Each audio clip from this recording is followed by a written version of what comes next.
So I'm breaking this news right now. Last night, Oblock member that goes by Munna was shot and killed along with somebody else. But I'm talking about Munna right now because, a lot of people ain't see this coming.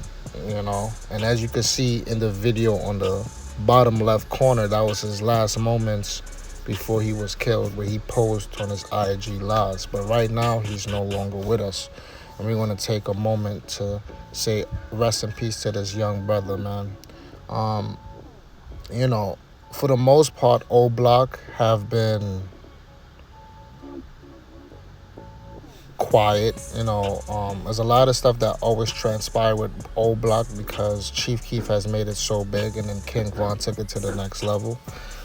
But Munna is pretty. He was pretty close with King Von, and it's unfortunate that he lost his life. Now I don't know, the details haven't came out of why he got killed.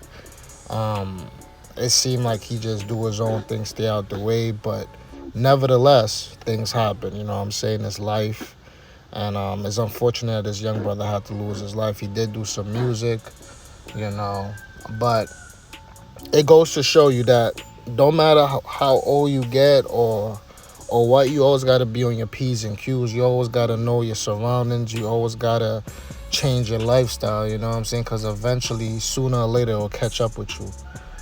So there's a lot that's going on with this story right now. And like I said, man, this is a time where we don't hang out for no reason. We don't go places for no reason, especially in the rack. The rack, you know what I'm saying? You have to be on point because you don't want to be made an example. This is something big right here because nobody really seen it coming. But, being in the wrong place at the wrong time is where it's at.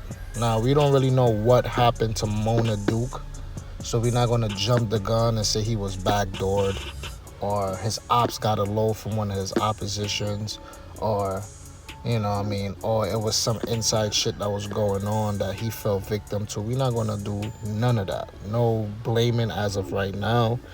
It's still fresh, so everybody have to just take their time with this type of information, you know what I'm saying?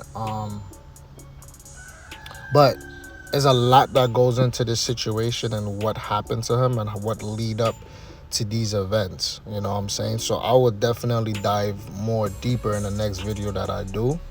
I'm just giving the introduction that, he's no longer with us. And, I don't know if it's going to be something that's going to be retaliation or what, but it's kind of weird that he just passed away out of the blue one Friday night going out, you know what I'm saying? So that's how it goes, man. Like, this is a day and age where you have to tighten up your game, you know what I mean? And you have to definitely do right. And stay away from certain situations that could later come back and haunt you. Because a lot of times, in our life, being young niggas and shit, we do shit and then we don't think about it having repercussions, and then it comes back. And then, you know what I'm saying, it manifests in our life at the last moment. Like, damn, we didn't know this shit was this real, But let's take this time out to say rest in peace, send my condolences to him and his family.